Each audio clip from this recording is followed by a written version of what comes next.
These are the stories My little girl, she's changing lives just by being herself. of organizations and people making a difference. When you first tell someone about adaptive wheelchair boxing, it doesn't sound real.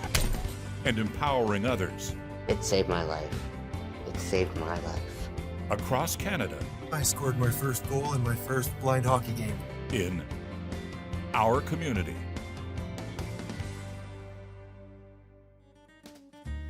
So you want to know about curling? Okay, I'll give you a little. Let's get out on the ice. It may appear to be confusing. There's all these people and they're throwing rocks and There's all these technical terms that I'm still trying to remember and figure it out. the house, the straight draw, the guard, take out, freeze. We have our bullseye. It's the button we call it. You got your 12 foot, you got your 8 foot, you got your 4 foot, and you got your button. We have different speed of the rocks. Anybody can just huck it down there. It's getting that touch of exactly how much force to put behind it. On this particular ice, 13.5 seconds to slide from this hog line to that hog line to get it to stop in the rings. I played yesterday, it took 15.5 seconds. We time every rock, so, and we know as the ice speeds up and as it slows down. It's competitive. Don't think it's not.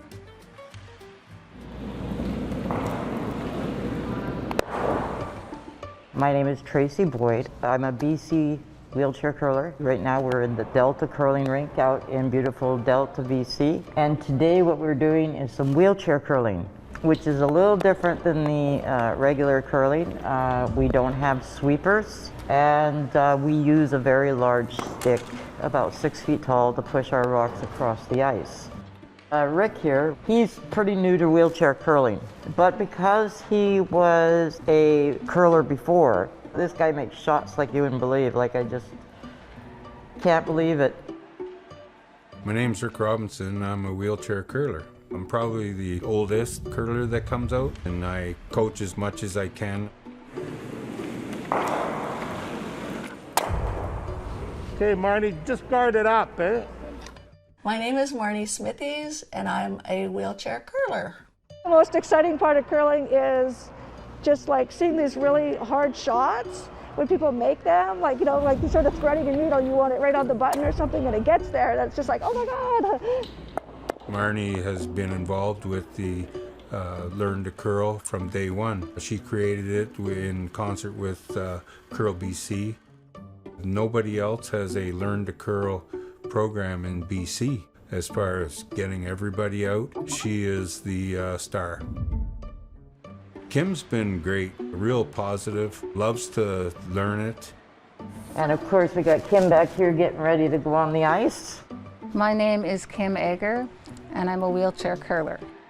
When I was introduced to curling, I really didn't know anything about curling. I'd never played curling in my life, but I figured it was a sport that would help me get out of the house in the winter. As you can see, it's very light here.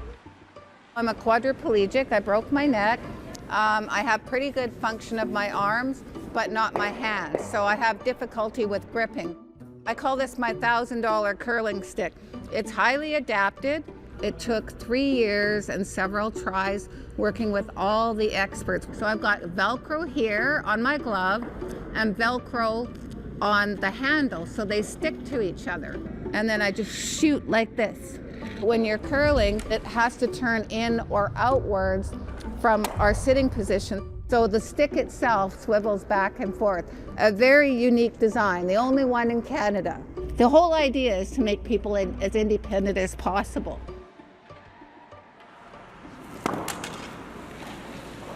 My curling career started back in the 80s as an able-bodied curler.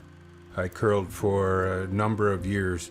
I was exposed to the curling club atmosphere. You learn about people's backgrounds and careers. Was a locomotive engineer and progressed from there into management, and I ended up teaching it for a number of years before my so-called injury. I developed a condition, a neurosarcoidosis, formed a kind of a tumor in my spinal cord. When you lose your functions, it's not just your legs you lose, and you have to learn how to live with that. Great shot, Kim. For most people, they look at us and they say, oh, wow, it's too bad you can't walk. To be quite honest, walking is not number one. For most of us, pain, muscle spasms, bladder, there's so much more. When I ended up in the wheelchair, I didn't want to see anybody. I didn't want to talk about it. It was about 2.5 years into it when I decided I'm good to go. Let me out. I'm going somewhere because I can't sit around anymore. I thought, well, there's one thing I can do is I can curl. I knew there was wheelchair curlers, so let's get at it. When I went out there, I was back to the ice, the stones, the sounds, the people, everything went away. We're currently in my garage. It's my place where I do my business, my curling business that I created 21 years ago now. It's called the Rock Watcher, and it's a stopwatch that attaches to your curling broom handle. I had my homemade one attached to my broom handle, and I heard people talking about it. And I said, I think there's something in this. I made a business out of it, and you see them everywhere. World champions down to your club curlers. There hasn't been a car parked in here in 20 years. Our community will return after the break.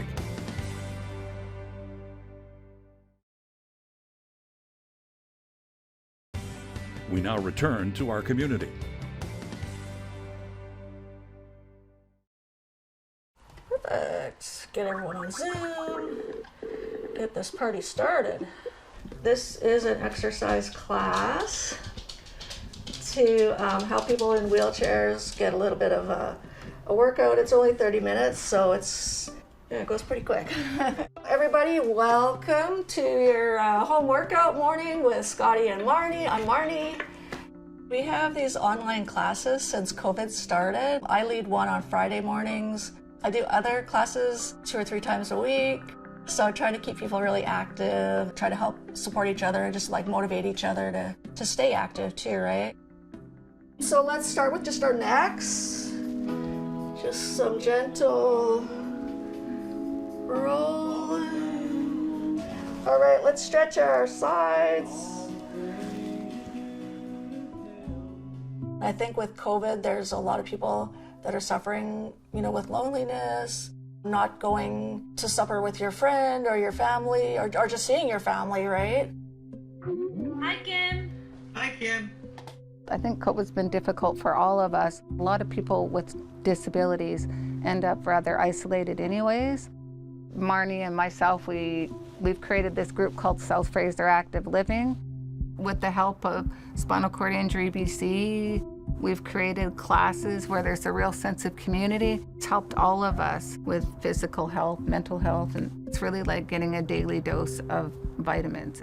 Being disabled, I don't want to lose my independence. I live totally independent right now. Just by keeping up my strength and flexibility, I'm able to still transfer into my vehicle, transfer onto my bed, into my chair, just really independently.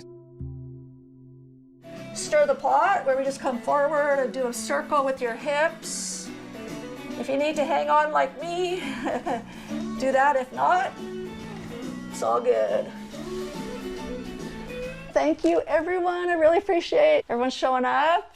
Thanks, Marnie. Bye. Thanks, guys. Have a good day. When I was 16, my parents had just got divorced, and of course, typical kid, think it's all my fault. Decided that the world would be better off and I was going to end my life. I was walking downtown Edmonton and all of a sudden I saw this huge bridge and I'm like, I could jump off that, and broke my back and some legs and some other bones. A little old lady on her way to church found me. Just very happy to be alive. I mean, my first thought was I'm going to be in trouble. I've been quite athletic my whole life. When I was 5 years old, I played on an all-boys baseball team. And when I got into high school, I got into volleyball. Even curling back then, this is when I was able-bodied. in the rehab hospital. One lady in particular that I really remember was from the basketball team. And so she was like, oh, you should come check it out and, you know, play if you want or just watch if you want. And of course, I didn't know anybody in wheelchair. I'm 16 except for people in the rehab hospital, but got introduced to wheelchair basketball and immediately fell in love with it. And I went to the Paralympics in 1988. As an 18-year-old, like the youngest person on the team, and I'm just like, wow, okay, got a gold medal. Not too many people know this about me, actually. But it's like, yeah, for TV, you gotta bring this out, right? Okay.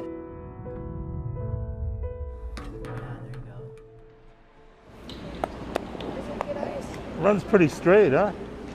You want to throw a couple, Marnie? It was like the year when it was a really crappy winter, and we were all like locked inside for so long.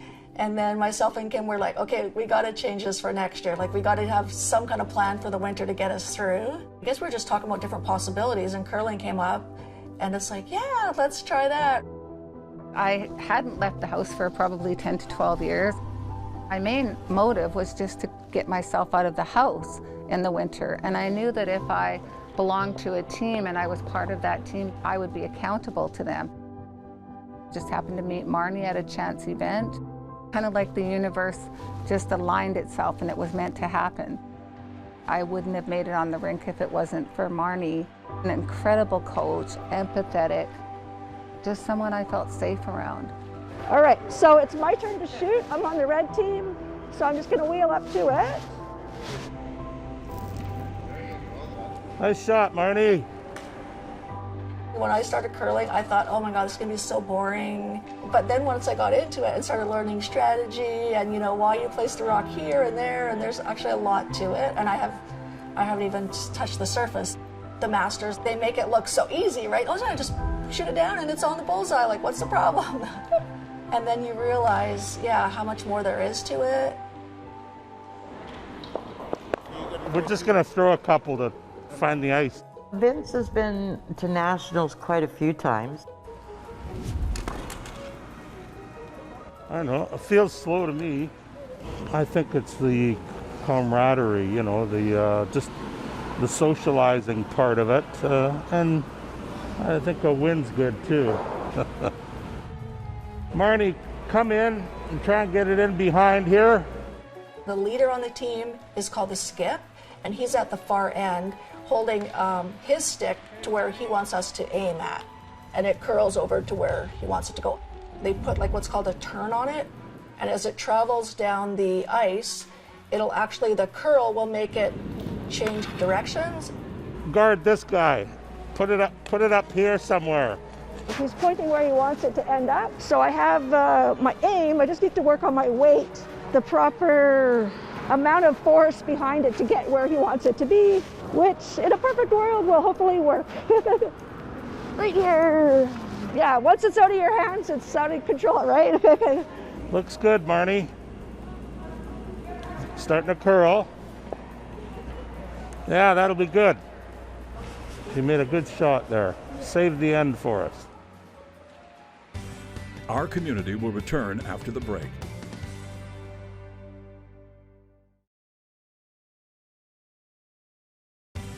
We now return to our community.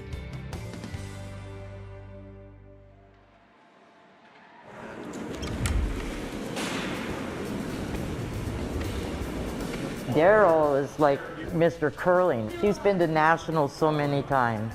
3 national championships, 2 world championships, and 1 gold medal at 2010 Olympics. So it's a great social sport, and it gives me something to do.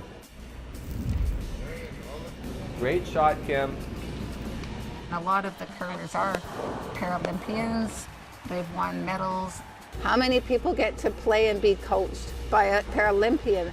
So to have that level of experience there to teach you, showing us how to curl, different strategies, how to hold the stick.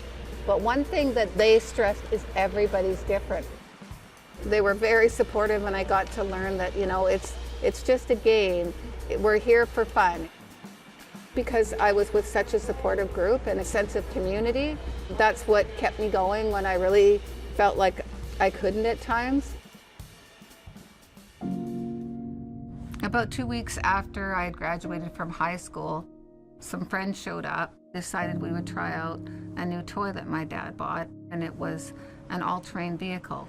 I was on the back, and we went up a hill, and the ATV flipped over. The first thing I said to him was, "Billy, I'm paralyzed." I went through a year of rehabilitation. After a period of grieving and adjustment, I kind of went on to do pretty much what other people do in life. I got post-secondary education, I got a job, I got married, a home with the white picket fence in the suburbs, and it was our anniversary, and we went out for lunch at Crescent Beach. Someone in an SUV was coming towards me, and I kept saying, "Stop, stop, stop." The next thing I remember was just waking up on the ground, hit by a vehicle in my wheelchair. It was a very surreal experience.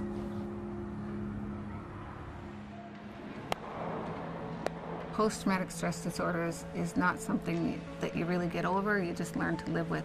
It's like having a spinal cord injury. I really hadn't left the house alone for about 10 or 12 years, and I was looking for ways to get out and feel safe. At that point in time, I was really pretty much afraid of everything and everyone, especially driving. Curling was really sort of the springboard that helped me to gain confidence to do other things, such as driving to the rink by myself. Prior to my accident, I was extremely athletic, soccer, basketball. In fact, I was chosen to be on the national team for team handball, and that's when I had my accident. It was really hard to wrap my head around how can a quadriplegic curl. You need to be able to hold a stick, you need to be able to move your hands and arms. And the first time I got on the ice, I tried to push the rock and I could only get it about 3 or 4 feet. And I remember saying to Daryl and Vince, I said, "This is really hard." And they're, "Yep, it is." I didn't know that I would ever be able to curl, but I thought I was going to give it my best shot. And if nothing else, sit on the bench and keep the bench warm for them, and at least go upstairs and socialize afterwards. I kind of thought that that was going to be my role on the team. But as it turns out, they threw me right into it the first year. Kim has done phenomenal, like from where she started to not be frustrated and just say, "Nah, this is not for me." She's really stuck with it.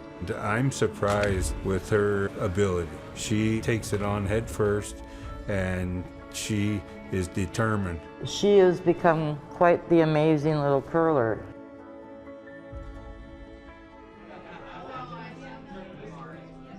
I would say that it was the social aspect that first got me interested in curling.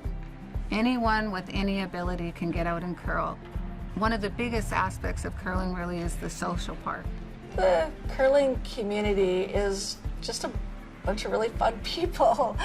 You really get to know them when they're on the ice, and you get to know them back in the room too, and some of them change their characters. When you're on the ice, everyone's all serious and "I'm gonna beat you, you don't have a chance of winning," and then off the ice, everyone's friends and "Yeah, I'll get her done."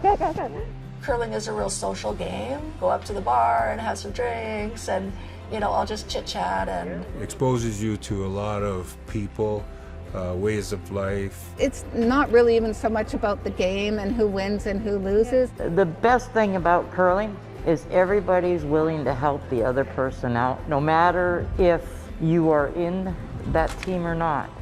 Great shot. The curling community, they're the people who never give up. And that's one of the reasons that I kept going and never gave up. I practically left here in tears many times, but this whole community of people, they're all inspirational in different ways. They're strong advocates. They all really care. Having that peer support, knowing that you're not alone, you're not the only one experiencing these issues. I've learned a lot since I've joined this community just about how to manage my disability. Curling helped me meet new people, gave me new ideas.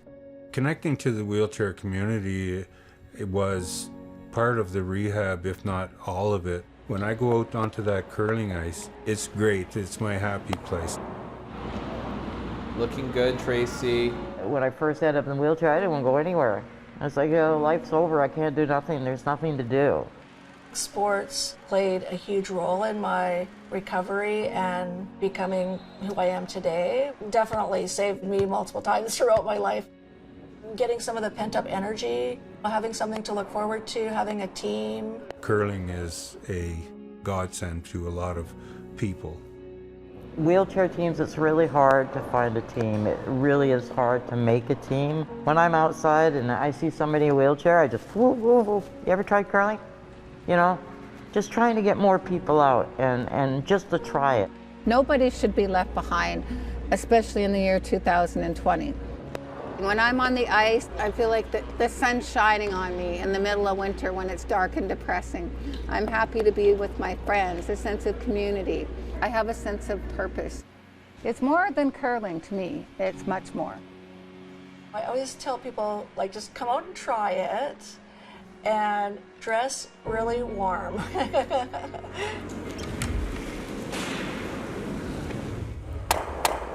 Producer Priyanka Desai. Director Danny Barish. Director of Photography Brian Ma. Editor Lon Gross. Camera operator Ryan Ma, Richard Tran, Christopher Giannakos. Narrator Jim Van Horn. Additional photography Patrick Prade. Sound designer Justin O'Coin. Production coordinator Priyanka Desai. Colorist James Stevenson. Integrated Describe video specialist Simone Cupid. Special thanks Marty Smithies, Kim Egger, Daryl Neighbor, Rick Robinson, Tracy Boyd, Willie Hardy, The Willie, Patrick Prade. Graphics Andrew Antonello.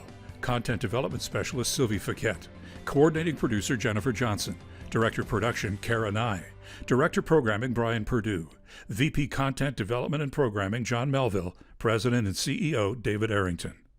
Copyright 2021 Accessible Media Inc.